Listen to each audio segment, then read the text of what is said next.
क्या था? The ratio of resistances of adjacent side are equal. सारे रेजिस्टेंसेस का इक्वल होना जरूरी नहीं है, सारे रेजिस्टेंस आपस में अनइक्वल भी हो सकते हैं, लेकिन एडजेसेंट साइड्स के रेजिस्टेंसेस का रेशियो सेम होगा बैलेंस्ड स्टेट में। और बैलेंस्ड स्टेट में कब होगा? बैलेंस्ड स्टेट कब है? जबकि डायगोनल पर लगे हुए गैल्वेनोमीटर में करंट का फ्लो नहीं हो रहा। उसी में एक चीज और आप ध्यान से जोड़ लीजिएगा कि जब व्हीट स्टोन ब्रिज बैलेंस्ड होता है, जब व्हीट स्टोन ब्रिज बैलेंस्ड है, अगर बैटरी और गैल्वेनोमीटर का आप आपस में इंटरचेंज कर दें पोजीशन तो भी कोई इफेक्ट नहीं पड़ेगा। बैटरी की जगह लगा दें आप गैल्वेनोमीटर, गैल्वेनोमीटर की जगह लगा दें बैटरी, तब भी गैल्वेनोमीटर में कोई भी डिफ्लेक्शन नहीं आएगा, क्योंकि P upon Q is equal to R upon S कह दें, या P upon S is equal to P upon rho की वही बात आती है। व्हीट स्टोन ब्रिज का यूज किया जाता है रेजिस्टेंस मेजर करने के लिए, रेजिस्टेंस नापने के लिए। एक्चुअली तो कंपैरिजन है ये, 4 में से 1 हमारे पास अननोन होता है और 3 हमारे नोन रेजिस्टेंस होते हैं, तो चौथा आपका अननोन कैलकुलेट हो जाता है। एक तरह से कंपेयर करके हम कैलकुलेट करते हैं। तो व्हीट स्टोन ब्रिज को कैसे यूज करेंगे रेजिस्टेंस मेजर करने के लिए? वो है ये इंस्ट्रूमेंट जो कहलाता है मीटर ब्रिज। ये पूरा इंस्ट्रूमेंट मीटर ब्रिज कहलाता है, metre bridge. Metre bridge, metre bridge इसलिए कहलाता है क्योंकि इसके अंदर ये वायर लगा हुआ है। कहाँ है ये वाला वायर? इस वायर की लेंथ एग्जैक्ट 1 मीटर है। इस वायर की लेंथ जो मैं ये 1 मीटर है इसे एग्जैक्ट, ठीक है। और आप देख रहे हैं कि इसकी लेंथ मेजर करने के लिए यहाँ स्केल भी लगा हुआ है, ये स्केल लगा हुआ है। अब आपके यहाँ कुछ स्ट्रिप्स लगी हुई मेटल स्ट्रिप ये रही, एक मेटल स्ट्रिप ये रही सीधी, और 2 मेटल स्ट्रिप किनारों पर एल शेप में लगी हुई है, करेक्ट। यहाँ एक गैप, यहाँ एक गैप, समझ रहे? यहाँ एक वायर मैंने लगा रखा है, देखिए ये अननोन रेजिस्टेंस है। ये क्या है? ये अननोन रेजिस्टेंस, इसका रेजिस्टेंस हमें फाइंड करना है। इधर वाले गैप में हम लगाएंगे एक नोन रेजिस्टेंस जिसकी वैल्यू हमें ऑलरेडी पता होगी। 4 में से 2 रेजिस्टेंस हो गए। व्हीट स्टोन ब्रिज बनने के लिए कितने रेजिस्टेंस चाहिए? एक ये रहा अननोन, यहां हमने नोन लगा दिया, बाकी 2 रेजिस्टेंस यहां से लेते हैं।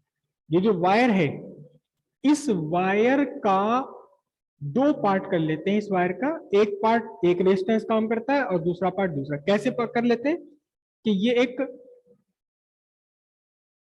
जॉकी है, ये जॉकी इस पर रखते हैं यहां, ऐसे यहां आपने लगा दी जॉकी, तो इस जॉकी ने 2 पार्ट कर दिए, एक इधर का एक इधर का, या इसको यहां रखे, जहां भी नल पॉइंट आ जाएगा ये मूव करना है। मतलब ये जॉइंट है, कनेक्शन है, लेकिन ऐसा कनेक्शन है जो इस पूरे वायर पर आप उठाकर कहीं भी रख सकते हैं, हटा सकते हैं। जहां भी आपका नल पॉइंट आ गया वहां इस वायर के 2 पार्ट हो गए, एक पार्ट एक रेजिस्टेंस, दूसरा पार्ट दूसरा रेजिस्टेंस, चारों रेजिस्टेंस आपके पूरे हो गए। अब आप अननोन रेजिस्टेंस कैलकुलेट कर सकते हैं। अब इधर जो हमें लगाना है नॉन रेजिस्टेंस, वो क्या है? नॉन रेजिस्टेंस क्या है, कहां से आएगा? ये इंस्ट्रूमेंट है, इसे कहते हैं रेजिस्टेंस बॉक्स। रेजिस्टेंस बॉक्स,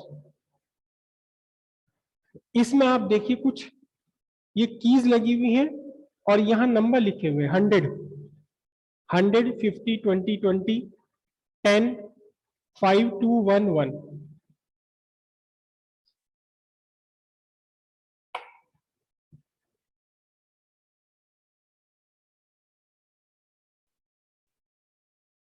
ये इसके दोनों टर्मिनल हैं, 1 ओम, 2 ओम, 2 ओम, 3 ओम, 5 ओम, 10 ओम, 20, 20, 50, 100, ये मार्क बने हुए हैं यहां। अगर आपने ये 100 का प्लग यहां से निकाल दिया, प्लग आपने निकाल दिया और बाकी सारे प्लग आपके एकदम फिक्स टाइट लगे हुए हैं अपनी अपनी जगह पर, अपने अपने सॉकेट में, तो अब इन दोनों टर्मिनल के बीच में ये पूरा का पूरा बॉक्स कितने डिस्टेंस का काम करेगा? 100 ओम का काम करेगा, ठीक है। अगर आपने यहां से एक और प्लग ये निकाल दिया तो अब 100 ओम ये और 10 ओम ये, इन दोनों टर्मिनल्स के बीच में अब ये पूरा बॉक्स कितने रेजिस्टेंस ऑफर करेगा? 110 ओम रेजिस्टेंस। मतलब यहां से आप एडजस्ट कर सकते हैं, नॉन रेजिस्टेंस है ये, और इसे भी आप एडजस्ट कर सकते हैं अपने अकॉर्डिंग। आपको 20 ओम चाहिए, आपको 22 ओम चाहिए, एक यहां से प्लग निकाल दीजिए 20 ओम वाला, और एक कहां से निकाल दीजिए, ये 2 ओम वाला निकाल दीजिए। 20 और 2 मिलकर के कितने हो जाएंगे? 22 ओम। 23 ओम चाहिए, एक और निकाल दीजिए प्लग। ये जो प्लग आपने निकाल दिया, जो की आपने यहां से निकाल दी, वही इफेक्टिव आ जाएगा सीरीज में। सारे सीरीज में इसके अंदर लगे हुए रेजिस्टेंस सीरीज में लगे हुए हैं। जो प्लग आपने लगा दिया उसको आपने क्या कर दिया? शॉर्ट कर दिया। यहां से आपने शॉर्ट कर दिया, प्लग आपने लगा दिया, तो इलेक्ट्रिक करंट सीधे यहाँ निकल जाएगी। क्यों जाएगी वो इसके अंदर से निकल कर, जब उसे आसान रास्ता यहाँ से मिल रहा है? तो ये शॉर्ट कर दिया आपने, ये वाला रेजिस्टेंस अनइफेक्टिव हो गया। जो प्लग लगा हुआ है वो इफेक्टिव नहीं है, जहां से प्लग निकला हुआ वो इफेक्टिव है। ठीक है, ये नॉन रेजिस्टेंस हुआ। गैल्वेनोमीटर कल आपको दिखाई दिया, ये जॉकी, जॉकी का ये तार पीछे से निकाल लेते हैं हम लगा करके, ये कनेक्शन, और जहां भी रखेंगे ये पूरा, अगर मान लो ये पूरा तार है तो यहीं से कनेक्ट हो जाएगा। मतलब एक कनेक्शन है ये, लेकिन ऐसा कनेक्शन जिसे आप मूव कर सकते हैं। एक तो कनेक्शन ऐसा होता है कि आपने दो तारों को जोड़ करके फिक्स कर दिया, लेकिन ये कनेक्शन ऐसा है जिसे आप मूव कर सकते हैं। कैसे मूव करेंगे? इसे आप यहां, ये जो टेप गैल्वन ये है मीटर ब्रिज, इसके ऊपर जगह जगह ऐसे रख करके देखेंगे। ठीक है, कहीं भी अगर आपने इसे रखा है, कहीं भी अगर आपने इसे रखा है जॉकी को आपने यहां रख लिया, तो अब इस जॉकी ने 1 मीटर तार के दो पार्ट कर दिए, एक इधर वाला पार्ट हो गया, एक इधर वाला पार्ट हो गया। ठीक है, 4 रेजिस्टेंस, एक अननोन एक नोन, और 2 रेजिस्टेंस हो गए इस वाले वायर के। प्रैक्टिकल भी है आपके सिलेबस में, और एग्जाम में इस पर क्वेश्चंस भी खूब आते हैं, खूब क्वेश्चंस आते हैं, अक्सर क्वेश्चंस आते हैं, सिंपल क्वेश्चन होते हैं, बिल्कुल आसान क्वेश्चन होते हैं, कोई मुश्किल की इसमें बात ही नहीं होती। मीटर ब्रिज का डायग्राम बना रहे हैं हम। ये बीच वाली आपकी स्ट्रिप है, मेटल स्ट्रिप। एक मेटल स्ट्रिप यहां लगी हुई है एल शेप में, दूसरी मेटल स्ट्रिप यहां लगी हुई है, ये भी किस शेप में लगी हुई है? एल शेप में लगी हुई। थिक मेटल स्ट्रिप्स है। थिक मेटल स्ट्रिप्स इसीलिए लेते हैं ताकि इनका खुद का अपना रेजिस्टेंस ना हो, खुद का इनका अपना रेजिस्टेंस ना हो, इसलिए थिक मेटल स्ट्रिप्स ली जाती है। और यहां इन दोनों के बीच में लगा हुआ है क्या? एक वायर लगा हुआ है, एग्जैक्टली 1 मीटर ऑफ लेंथ। और इस वायर पर आपको नल पोजीशन फाइंड करने के लिए इस वायर के साथ ही लगा हुआ है क्या? इस वायर के साथ ही लगा हुआ एक स्केल। 0 यहां है, और इधर क्या है? 100 है, बीच में क्या है? 50। ठीक है,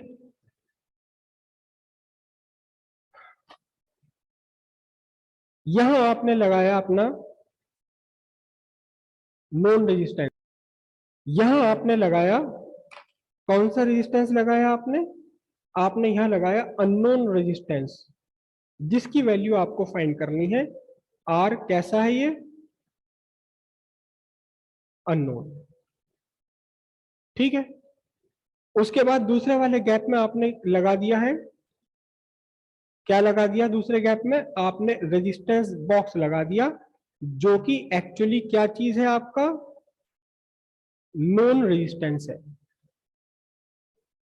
ठीक है, उसके बाद आपने क्या किया है? यहां बीच वाले पॉइंट से देखिएगा जरा ध्यान से, ये जो बीच में स्ट्रिप है आपके, जो बीच वाली लंबी स्ट्रिप है ये, इसमें यहां देखिए बीच में एक कनेक्शन लगा हुआ है, ये लगा हुआ है ना। तो यहां से आपने एक वायर बांधा, किसमें बांधा आपने वायर? एक वायर वहां बीच में, और दूसरा सिरा उस वायर का गैल्वेनोमीटर पर। और ये जो जॉकी है, जॉकी का एक सिरा आपके हाथ में है खुला हुआ, दूसरा सिरा आपने गैल्वेनोमीटर के यहां, मतलब गैल्वेनोमीटर का एक एंड जा रहा है मीटर ब्रिज के साथ में, दूसरा एंड जा रहा है कहां? जॉकी पर।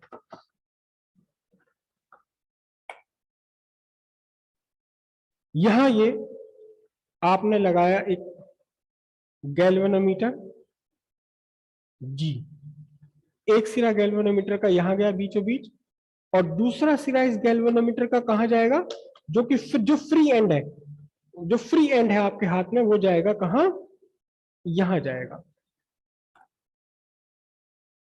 ठीक है, अब करना क्या है इसके अंदर, अननोन रेजिस्टेंस है, आपको पता ही नहीं कि कितना होना चाहिए, क्या है वो क्या नहीं है।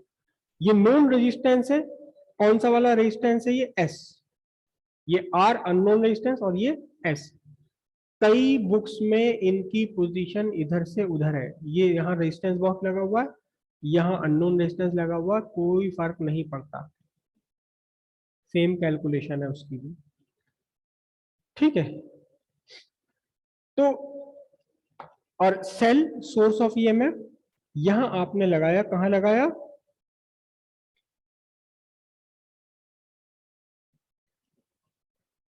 रियोस्टेट की इसमें अक्सर जरूरत नहीं होती, कुछ बुक्स में रियोस्टेट भी साथ में लगा हुआ है, यहाँ इसके लगा भी सकते हैं, नहीं भी लगा सकते, मैं कभी नहीं लगाता क्योंकि मैंने अपने वोल्टेज पहले ही सेट कर रखे हैं, कहीं करंट को डिक्रीज करनी पड़े, अगर मान लगे कि तार गर्म होने लगा तो फिर रियोस्टेट से करंट डिक्रीज करनी पड़ती है। लगा भी सकते हैं इसके साथ में रियोस्टेट, नहीं भी लगा सकते, डिपेंड करता है कि कितने वोल्ट का आप ईएमएफ दे रहे हैं। अब आपने क्या काम किया, ये जो जॉकी है, इस जॉकी को आपने यहां रखा, आपने देखा कि इस गैल्वेनोमीटर में डिफ्लेक्शन आ रहा है, मैं अलग बताता हूं, अलग डायग्राम ड्रॉ कर रहा हूं। ये केवल मैंने तार तार बना लिया, किसका, पोटेंशियोमीटर वायर का, ये वाला जो रेड कलर का बना रखा है वायर। आपने जॉकी को यहां लगाया, जे से रिप्रेजेंट करते हैं, दूसरा सिरा इसका कहां जा रहा है, दूसरा सिरा जा रहा है गैल्वेनोमीटर पर। आपने देखा कि गैल्वेनोमीटर में डिफ्लेक्शन है, फिर आपने क्या काम किया, इस जॉकी को उठा करके आपने दूसरी जगह लगाया, यहां लगाया जॉकी को ये। ठीक है, आपने देखा कि गैल्वेनोमीटर में अब भी डिफ्लेक्शन है, लेकिन अब अपोजिट डायरेक्शन में डिफ्लेक्शन आ गया गैल्वेनोमीटर में। फिर आपने इसे इधर उधर इधर उधर एडजस्ट किया, और आपने एक पॉइंट ऐसा नोट, ऐसी जगह रख दिया ला करके जॉकी को, यहां ला करके टिका दिया, सच दैट गैल्वेनोमीटर में डिफ्लेक्शन जीरो है, देयर इज नो डिफ्लेक्शन। ठीक है, अब उस कंडीशन में ये समझ लीजिए कि ये एल लेंथ पर आकर आपका नल पॉइंट आ गया, इसे हम क्या कहेंगे, नल पॉइंट आ गया। क्या कहेंगे इस पॉइंट को, नल पॉइंट आ गया। जब गैल्वेनोमीटर में आपका करंट जीरो है तो आपको क्या मिला, नल पॉइंट। अगर ये आपकी लेंथ एल है तो ये वाली लेंथ कितनी होगी बोलो, 100 माइनस एल, 100 सेंटीमीटर में लिया मैंने। ठीक है, अब देखें जरा कि सब मिलकर के व्हीट स्टोन ब्रिज बन रहा है या नहीं बन रहा, व्हीट स्टोन ब्रिज ये बन रहा है या नहीं बन रहा। एक आपका ये अननोन रेजिस्टेंस, दूसरा नोन रेजिस्टेंस, दोनों यहां बीच में जुड़े हुए हैं।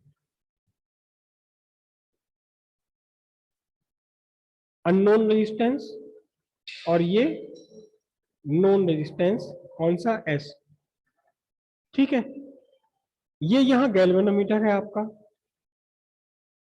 तो गैल्वेनोमीटर कहां, नोन रेजिस्टेंस और अननोन रेजिस्टेंस के बीच में गैल्वेनोमीटर जुड़ा हुआ है, ये गैल्वेनोमीटर आ गया आपका। ठीक है, देखिए तो जरा, ये जो मीटर ब्रिज का वायर है, इस वायर के अक्रॉस लगा हुआ है आपका सोर्स ऑफ ईएमएफ, या यूं कहिए कि अननोन रेजिस्टेंस का एक सिरा और नोन रेजिस्टेंस का एक सिरा कहां जा रहा है, नॉन ईएमएफ पर जा रहा है।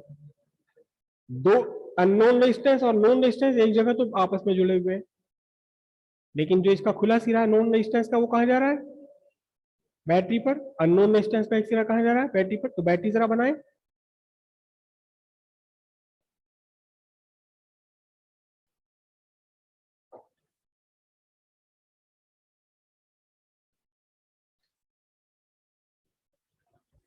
अब देखें जरा ध्यान से, ये जो पोर्शन है, ये पोर्शन है, मैं इस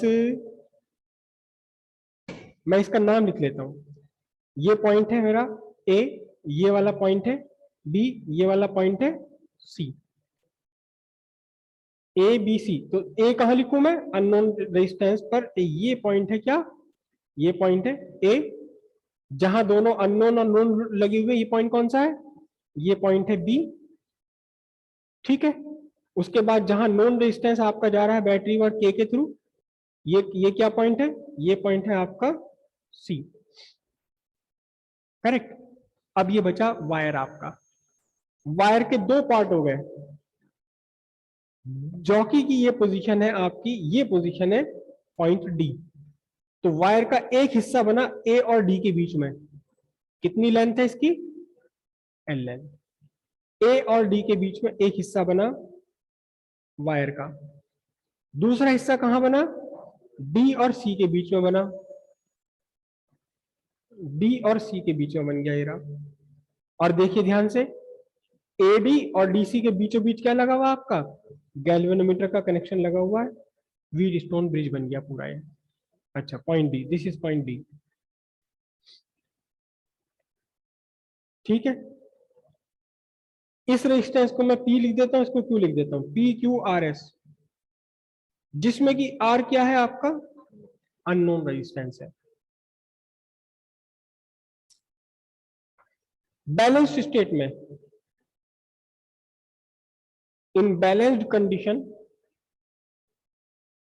कंडीशन में आपके लिए बनेगा R upon S is equal to P by Q. R by S is equal to P by Q, या आप ऐसे भी लिख सकते हैं R by P is equal to S by Q, एक ही बात है। अब ये क्या बना, R equals P by Q into S. S तो आपका नॉन रेजिस्टेंस है, जो भी आपने यूज किया है, कहां से यूज किया है, रेजिस्टेंस बॉक्स में से। तो अब ये पी क्यू कहां से आएंगे, देखो पी क्या चीज है आपके पास, पी है resistance of metre bridge wire of length L. A से डी के बीच में कितनी लेंथ है वायर की, एल लेंथ का रेजिस्टेंस है ये। कौन सा रेजिस्टेंस है एल लेंथ का, पी। क्यू क्या है, क्यू आपका डी और सी के बीच का है। तो फिर ये क्या बन गया, क्यू आपके लिए बना है, क्यू है resistance of metre bridge wire of length 100 minus L, centimetres में है ये। ठीक है। अच्छा देखना इसका रेजिस्टेंस कितना होगा, P इज इक्वल टू हो गया रो L बाय ए, और Q कितना हो गया, रो लेंथ कितनी है इसकी बाय ए। और दोनों का जब रेशियो लूंगा तो मैं P अपॉन Q कितना, L बाय 100 माइनस एल। अब हम यहां सब्स्टिट्यूट कर सकते हैं। तो R इज इक्वल टू कितना बना आपके लिए, R इज इक्वल टू बना L by 100 minus L into S ohm. ना आपको रेजिस्टिविटी कैलकुलेट करनी पड़ी, ना आपको एरिया ऑफ क्रॉस सेक्शन, सब कैंसिल हो गए, L upon 100 minus L into S. यहां एस की वैल्यू नोन है आपके पास। एल और 100 माइनस एल कहां से लोगे, जहां आपने जॉकी रखी, जहां भी आपने जॉकी रखी है ये, और यहां आपने जॉकी यहां रख दी। ठीक है।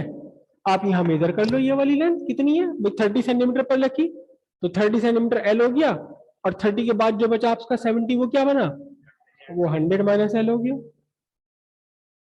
तो एल भी है आपके पास और एस 100 माइनस एल। जिस बुक में अननोन रेजिस्टेंस यहां लगा हुआ है, नॉन रेजिस्टेंस यहां लगा हुआ है, उसके लिए सिर्फ आपका यहां पर लास्ट का फॉर्मूला बदल जाएगा, 100 माइनस एल ऊपर आ जाएगा और एल नीचे आ जाएगा। हेडिंग क्या डाली, metre bridge. It is an instrument used to measure unknown resistance more precisely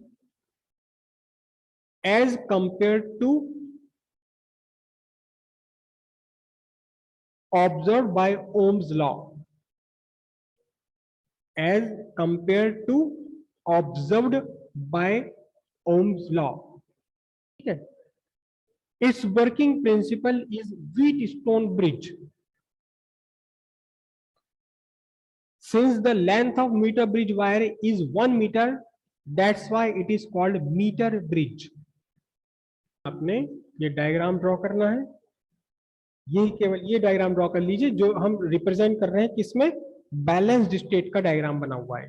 कीजिए, आर हम क्या लिखेंगे, आर है अननोन रेजिस्टेंस, और एस कौन सा है, रेजिस्टेंस बॉक्स से लिया आपने, और ये कैसा है, नोन रेजिस्टेंस है। और पी क्या है, पी है मीटर ब्रिज वायर, बल्कि part of metre bridge wire. और क्यू भी क्या है, it is also a part of metre bridge wire. P और क्यू मीटर ब्रिज वायर के दो पार्ट्स हैं। अब इस मीटर ब्रिज पर कुछ क्वेश्चंस और आते हैं, उनके आंसर हम यही लिख लें हैंड टू हैंड। पहला क्वेश्चन आता है कि नल पॉइंट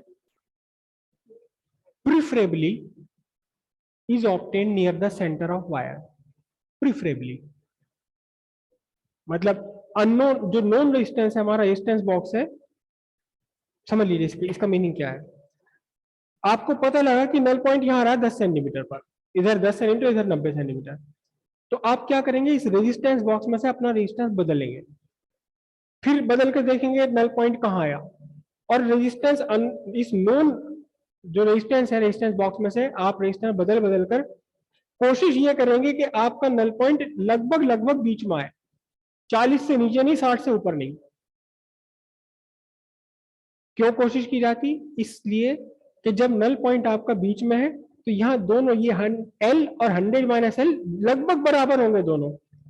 तो जितनी एरर एल में उतनी ही एरर 100 माइनस एल में, इनकी एरर आपस में बैलेंस हो जाएगी। तो लिखते हैं इसका, लिखते हैं इसे, null point is preferably obtained near the center of meter bridge wire by adjusting known resistance from resistance box so that the percentage error is minimum। और इसी क्वेश्चन का एक दूसरा रूप है, क्या, कि metre bridge can not be used to measure a too small और ए टू लार्ज रेजिस्टेंस। बहुत छोटा, यानी कि 1 ओम से भी कम, 0.5 ओम, 0.3 ओम, इतना छोटा रेजिस्टेंस मेजर करने के लिए भी यूज नहीं कर सकते हम। और बहुत बड़ा रेजिस्टेंस है 1000 ओम, 2000 ओम, तब भी यूज नहीं कर सकते। कोई आइडिया दे सकता है क्यों ऐसा? अभी हमने ये कहा कि हम अपना जो नल पॉइंट है कोशिश करते हैं कि डी, ये नल पॉइंट जो है लगभग लगभग बीच में आए, 50 के आसपास आए।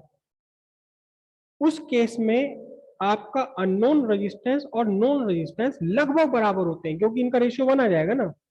अगर एग्जैक्टली सेंटर पर आ गए तो दोनों का रेशियो 1 का मतलब बराबर। सेंटर से थोड़ा बहुत आगे पीछे भी है तो भी इनका रेशियो 1 के आसपास रहेगा, या तो 1 से ज्यादा या 1 से कम। तो उस कंडीशन में नॉन रेजिस्टेंस, अननोन रेजिस्टेंस और नॉन रेजिस्टेंस आपके लगभग लगभग बराबर होते हैं। कब? जब आपने नल पॉइंट कहां ऑब्टेन करा, सेंटर के आसपास ऑब्टेन करा। क्लियर है?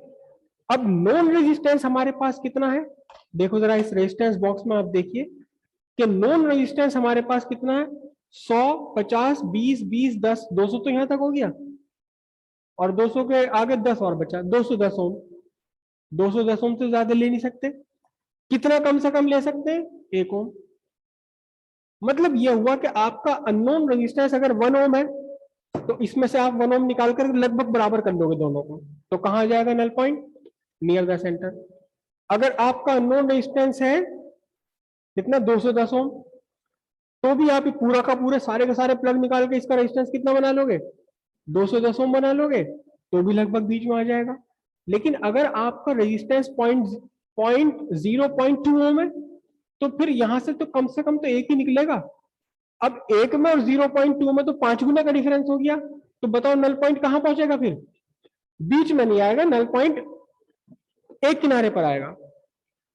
अगर आपका अननोन रेजिस्टेंस है 2000 ओम, यहां से तो आप 210 ओम ही निकाल पा रहे हो, तो नल पॉइंट कहां आएगा? आप दूसरी तरफ आ जाएगा।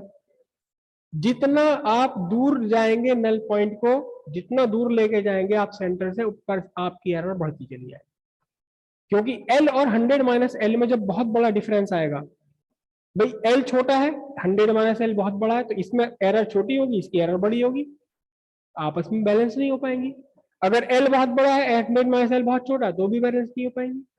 तो अगर आपका अननोन रेजिस्टेंस बहुत छोटा है या बहुत बड़ा है, तो नल पॉइंट लगभग बीच में नहीं आ पाएगा, कोशिश करने पर भी नहीं आ पाएगा, और उस टाइम एरर रहेगी, और वो एरर इतनी ज्यादा भी हो सकती है कि आपका पूरा प्रैक्टिकली सत्यानाश हो जाए। अगर 0.2 ओम का रेजिस्टेंस है, उसमें 0.1 ओम की एरर आ गई, तो या तो आप 0.1 ओम लिखोगे उसे या 0.3 ओम लिखोगे, दोनों गलत हो जाएंगे, 50% की एरर आ गई। अगर आपका रेजिस्टेंस 2000 ओम है, आपने लिख दिया 2200 ओम या 1800 ओम, 10% की एरर आ गई, बहुत बड़ा डिफरेंस पड़ जाएगा। ठीक है, तो लिखते हैं metre bridge is not suitable to find a too small or too large resistance. If resistance is too small, null point will be close to.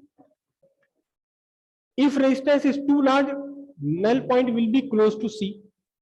In both the cases, there will be large percentage error. It is suitable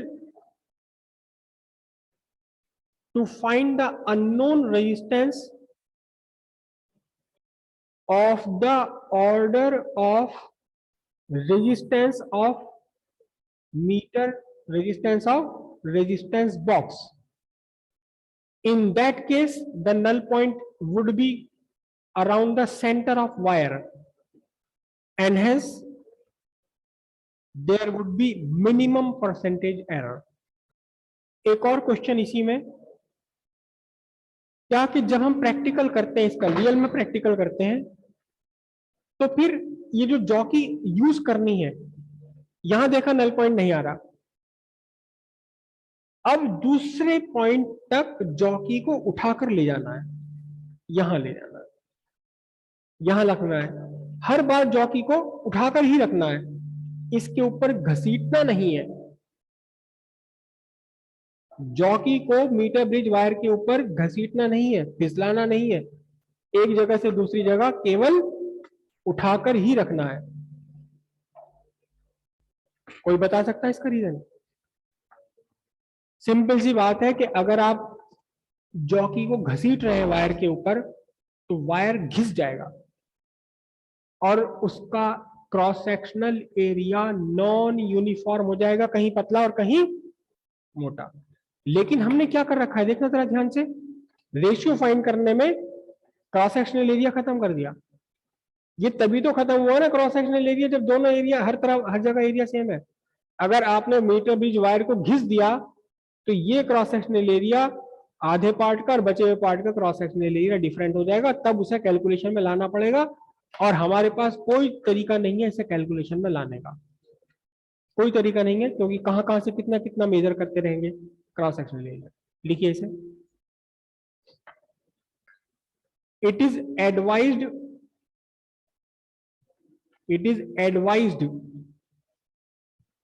not to rub or slide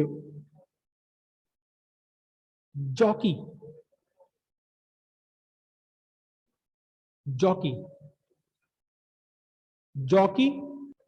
हाँ, it is advised not to rub jockey or slide jockey, not to rub or slide jockey along meter bridge wire.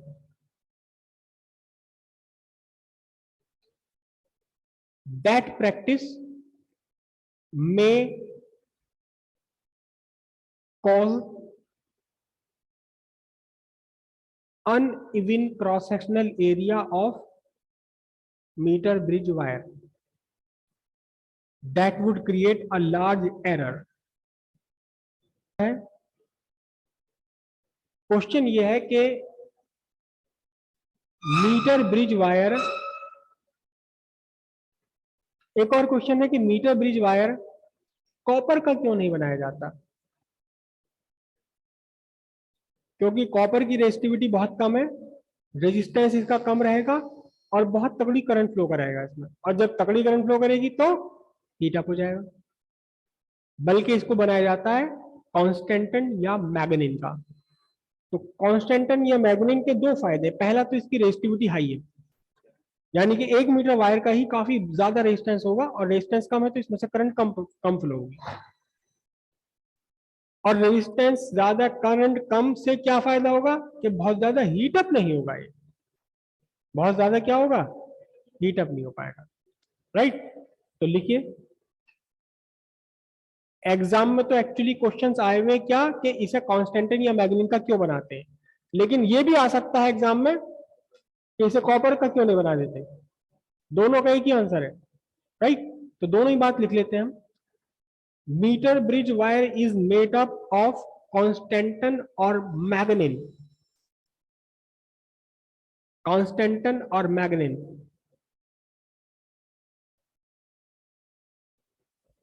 Made up of constantan or manganese, not copper.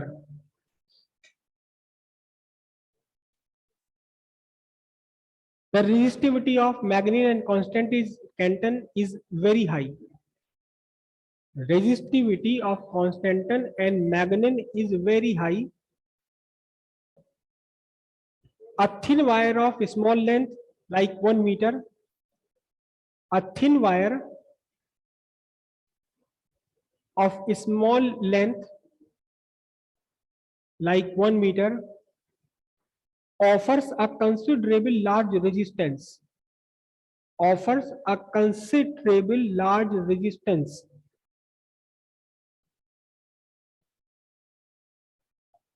Therefore, the current through meter bridge wire is very small. Therefore, current through meter bridge wire is very small. It prevents excessive heating of wire. Moreover, the temperature coefficient of resistance for constantan and manganese is very small. बल्कि very small नहीं, negligibly small, negligibly small around room temperature. Hence, a small change in temperature, hence a small change in temperature do not cause considerable change of resistance. A small change in temperature do not cause considerable change in resistance. एक point और लिख लीजिए, in balanced condition of Wheatstone bridge or meter bridge, in balanced condition of Wheatstone bridge or meter bridge, the interchange of position and battery, the interchange of position of battery and galvanometer does not change balanced condition.